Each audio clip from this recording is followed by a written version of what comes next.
Hey guys, welcome back to the readers. I hope you are having an amazing day. Let's get right into the stories. The first one is an entitled people's story. I founded my creative tech agency 12 years ago from literally nothing but a laptop and determination. What started as a one-person operation in my garage has grown into a company with over 500 employees across 8 locations. Despite our success, I've always preferred staying under the radar. No flashy cars, no mansion, and definitely no power trips. That's just not me. One of my management philosophies has always been to visit our different branches unannounced. I don't believe in those staged executive visits where everyone puts on a show. I want to see how things really operate when people don't think the boss is watching. My executive team thinks I'm a bit eccentric for doing this, but these visits have helped me keep our company culture authentic as we've grown. I'm naturally soft-spoken, which surprises people who expect tech founders to be loud, commanding personalities. The only time I really get animated is when discussing new projects or innovations that excite me. My passion takes over and, according to my wife, my volume control goes out the window. About 6 months ago, I implemented a company-wide casual dress code. Suits and formal business attire were becoming a barrier to creativity, and employee surveys showed people wanted more comfort and self-expression. Some of our older branch managers were hesitant, but the policy had been a massive success overall, boosting both morale and productivity. The incident happened at our newest branch, which had opened about 3 months prior. I hadn't yet met the branch manager in person, as she'd been hired through our regional director while I was overseas finalizing an acquisition. According to her resume, she had impressive credentials from larger corporations, and our director felt her structured approach would help establish the new location. That Tuesday, I decided to drop by wearing my usual jeans and a company t-shirt from our last team-building event. I had arranged to meet my colleague there for lunch as he was working on a project with that team and could give me his unfiltered thoughts on how things were going. When I arrived, I immediately noticed a few operational issues. The open workspace felt strangely quiet compared to our other locations. Employees seemed tense, and the collaborative spaces we designed were mostly empty. Our company thrives on communication and spontaneous collaboration, so seeing everyone siloed at their desks threw up immediate red flags. My colleague and I settled into one of the collaboration pods, which was designed specifically for informal meetings. We were discussing an exciting new AI integration project, and I'll admit I got pretty animated. My volume probably increased, but we were in a space literally designed for such discussions, separated from the main work areas by sound-dampening panels. We'd been talking for maybe 15 minutes when a woman in a perfectly pressed pantsuit approached our table. Her face was set in what I can only describe as a practiced expression of controlled displeasure. "Excuse me," she said in a tone that clearly communicated she wasn't actually asking to be excused. "This is a professional workplace, not a coffee shop. You need to lower your voices immediately or take your meeting elsewhere." I was caught off guard by her approach, but kept my cool. "I apologize if we were disruptive. We're just discussing a project for the company." She looked me up and down, taking in my casual attire with obvious disapproval. "And which department are you with?" "I don't recognize either of you," my colleague intervened. "We're from headquarters. I've been working with the design team here this week." Her eyebrows shot up.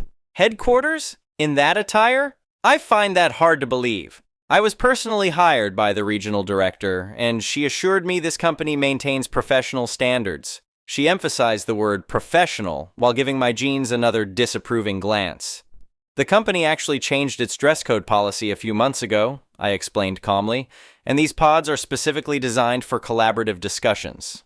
Well, I run this branch, and I've implemented standards that allow our important people to work without disruption. The owner would never tolerate such casual disregard for professionalism," she stated firmly. "The dress code change was optional for branches to adopt, and I've chosen not to implement it here." That was completely false. The policy wasn't optional, and no branch manager had the authority to override company-wide directives. But before I could clarify, she continued.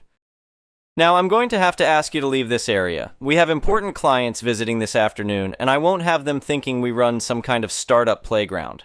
My colleague shifted uncomfortably. "Perhaps we should clarify who—" "I don't need clarification," she interrupted. "If you're really from headquarters, you can call your supervisor and they can contact me through proper channels. For now, I need you to lower your voices or leave. This is your final warning."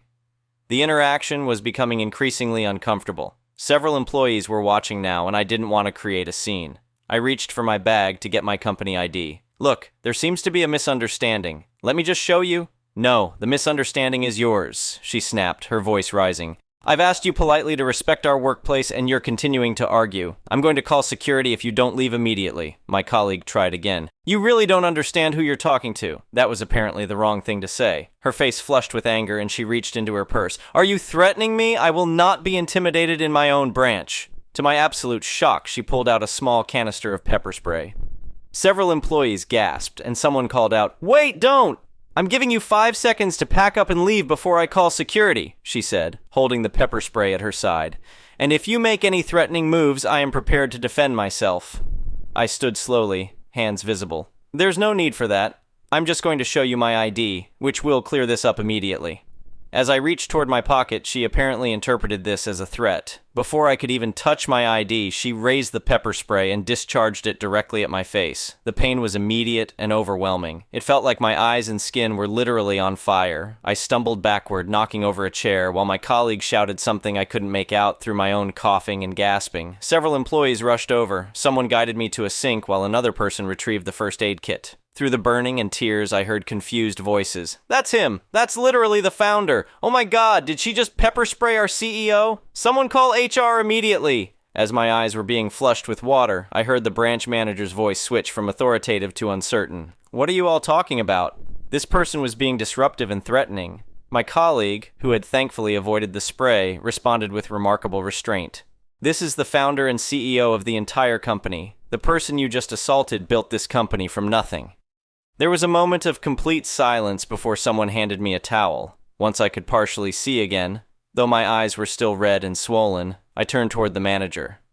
Her face had drained of all color, and she was staring at me with an expression of dawning horror.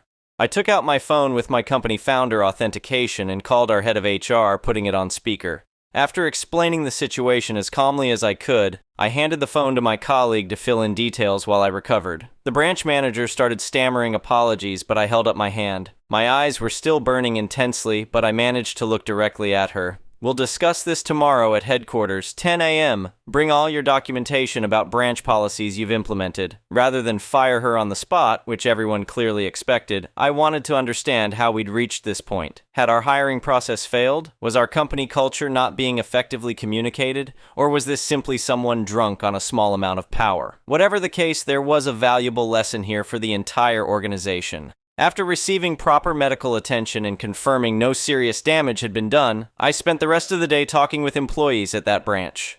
The picture that emerged was troubling. The manager had systematically dismantled many of our core company values in just 3 months, implementing rigid hierarchies, discouraging collaboration, and creating an atmosphere of fear rather than innovation. The next morning, I met with our HR director and legal counsel before the manager arrived. While they both felt termination was justified given the physical assault, I proposed an alternative approach. When the manager arrived, she looked like she hadn't slept. She'd clearly been crying and came prepared with a resignation letter. Instead of accepting it immediately, I asked her to sit down. "Before we discuss your resignation, I want to understand something," I said. "When you were hired, you were given our company culture document, correct?" She nodded stiffly. "And you were briefed on our management philosophy, our flat organizational structure, and our collaborative approach?" "Yes, but—" she hesitated. "My previous employers always said those things too, but what they really wanted was results and discipline. I thought all that culture stuff was just for show." That comment revealed everything. She'd been operating under assumptions from toxic workplaces, unable to believe that our values were genuine. "The pepper spray incident was inexcusable and legally actionable," I told her frankly. "But I'm more concerned about the culture you've created in that branch in just 3 months. We spent the next hour reviewing employee feedback and the changes she'd made against explicit company policy.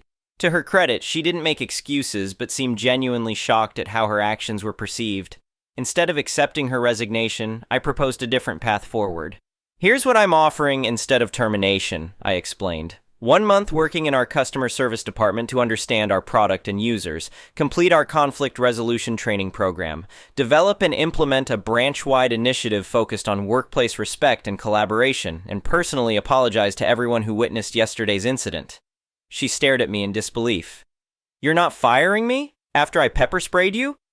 Don't mistake this for leniency, I clarified. This is your one chance, with clear expectations and metrics for improvement. I believe firing you would be easier but less impactful than helping you transform your approach to leadership. After discussing the legal implications with our counsel, she signed an agreement accepting these terms and acknowledging that any further incidents would result in immediate termination.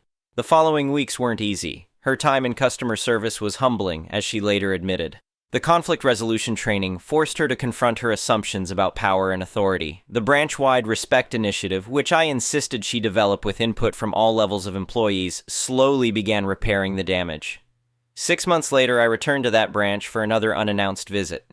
The transformation was remarkable. The collaboration pods were in use, people were engaged in animated discussions, and the atmosphere felt energized rather than tense. Their productivity metrics, which had been declining, were now among the highest in the company. The manager approached me, no longer in a formal suit but wearing company casual attire. She didn't flinch or apologize for the meeting she was interrupting, but instead asked if she could join the discussion about our new project. Later, as I was leaving, she asked for a moment in private. "I want to thank you," she said, maintaining steady eye contact. "Not for keeping me on, but for showing me what authentic leadership looks like. I would have learned nothing from being fired except to be bitter. This was harder, but I'm a better manager and person for it." I nodded. Sometimes the best response to entitled behavior isn't to destroy, but to transform. I'm glad you were open to that transformation. What could have been just another story about a power-tripping manager getting her comeuppance became something more valuable. Our company culture grew stronger, not despite this challenge, but because of how we responded to it. The incident has become something of a legend in company lore, though we've worked to ensure it's seen as a story about redemption and growth rather than just a shocking anecdote about the time the CEO got pepper sprayed. And more importantly, it reinforced my belief that our most important company value isn't innovation or creativity, but our commitment to treating people with dignity, even when they temporarily forget to do the same. The next one is a pro-revenge story. Okay, so just a little bit of info before I get into the story. Also, sorry this might get a little long, but I hope it's worth it. I, 22 male, work construction and run a few crews, and I'm a foreman because I've been working in this field since I started working summers when I was 14. That's legal in my state. With this being said, I have a lot of experience and get paid really well. For my job, I need a truck that can pull a lot of trailers and also get into a lot of sketchy job sites, especially in the winter, so I drive a new lifted pickup, F350. Anyways, let's get into it. So about 4 months ago now, I got off work one day and just really didn't feel like making dinner, so I decided to go get myself the trusty Big Mac at McDonald's. Well, after I got my order, I was going to pull out into the parking lot to drive home, and I was looking hard over to my left to see how busy the road was before I got over there. Well, I wasn't paying great attention to what was happening in front of me, and as I was creeping forward, someone who was in front of me was stopped and not paying attention either. I ended up barely hitting his mirror and scraping his door with my front end. I immediately reversed and hopped out. I made sure the guy was okay and apologized, knowing it was my fault, and I asked him if he wanted to call the cops. "Let's call him Brent." Brent says, "Nah, bro, we are all good. If you just get me your insurance info, I think we can get this taken care of."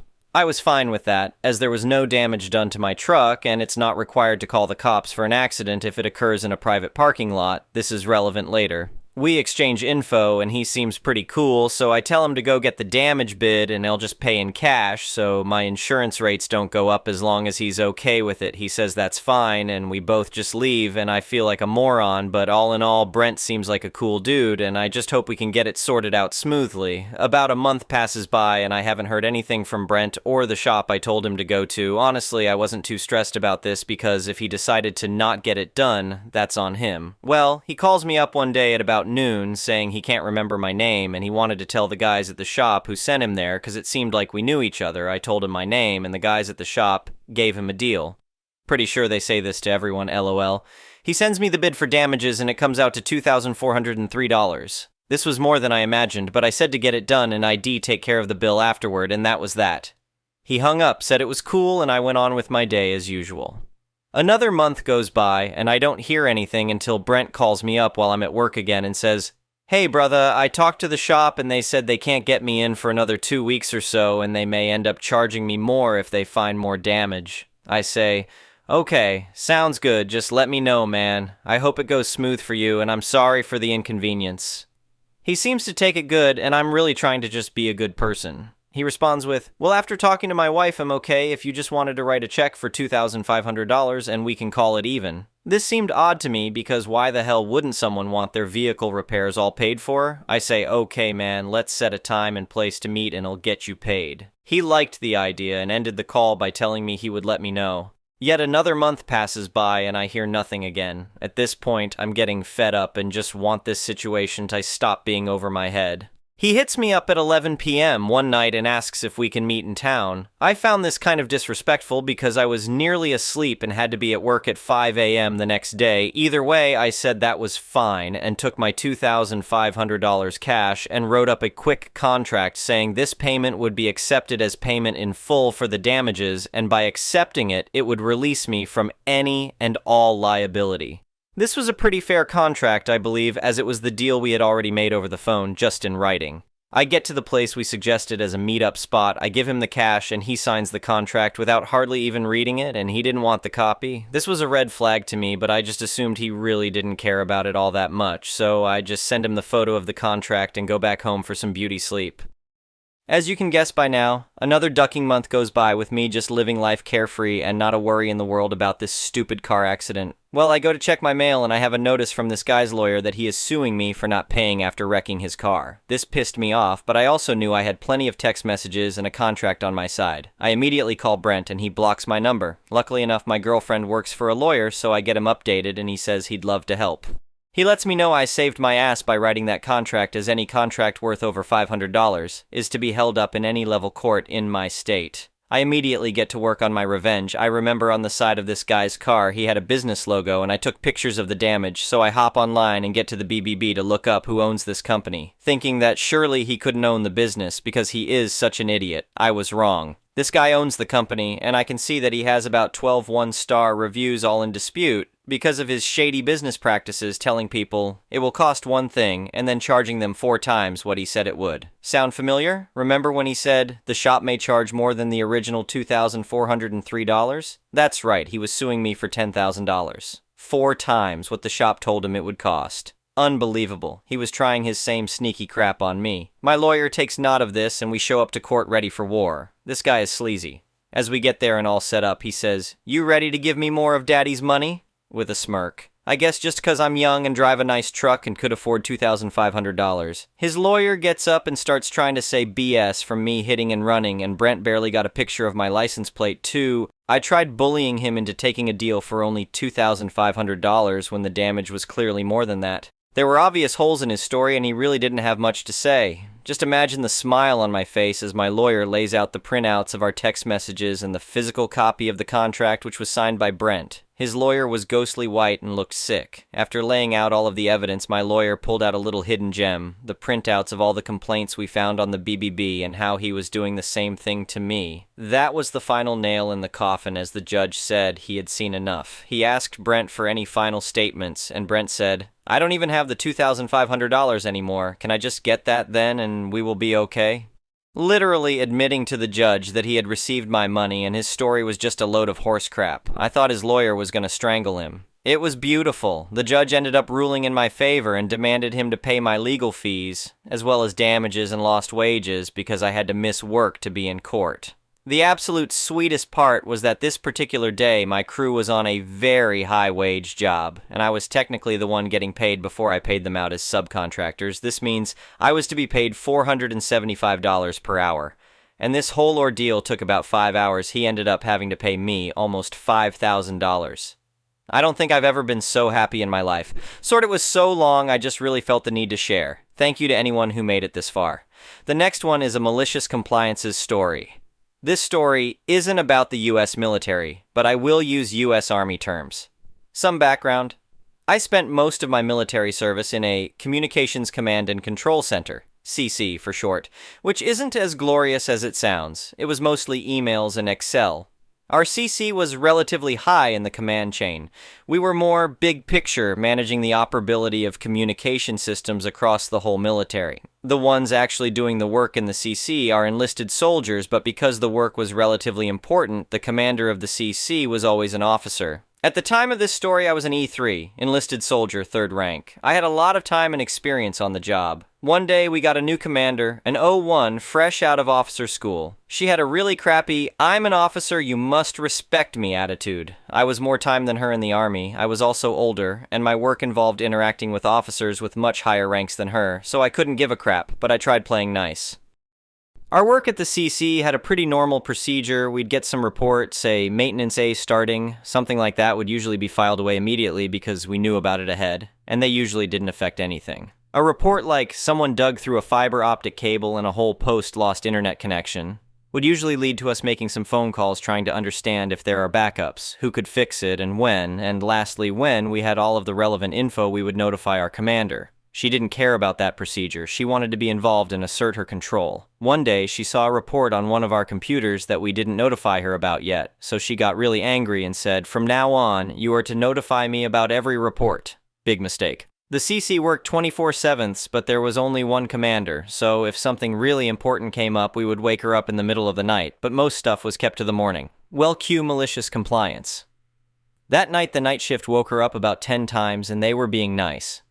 The day after, she was visibly sleep-deprived. I was on the next night shift and called her for every report.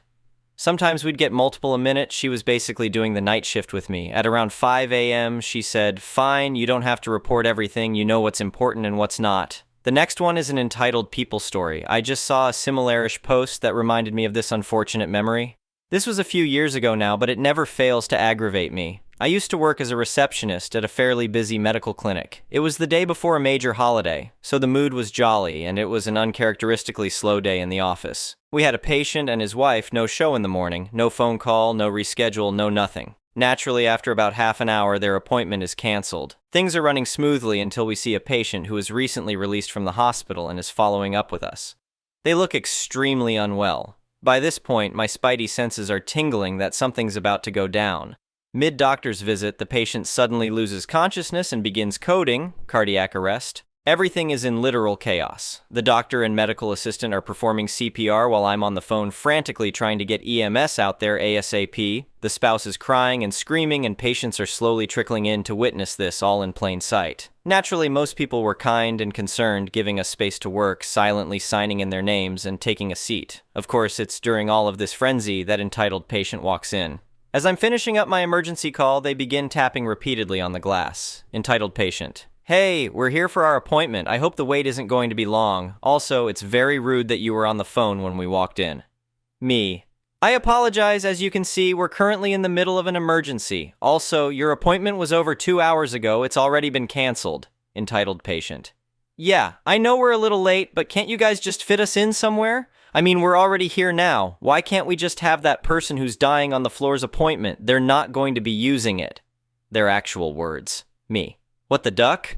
No, that's not how this works. Your appointment is canceled and you're going to have to reschedule for another day. We're currently dealing with a life or death emergency." Entitled patient: "Wow, this is such bull. Unbelievable. You guys could have squeezed us in this whole time. It would have taken like 5 minutes tops. The doctor could have seen us while the paramedics handled the other person. You all just wasted our time. We're never coming back to your office." And thank God, as long as I worked there, I never did see them again. Oh, and thankfully our patient survived and is doing great. Thank you for watching. I would really appreciate it if you could like the video and subscribe to our channel if you haven't already. We'll see you again tomorrow.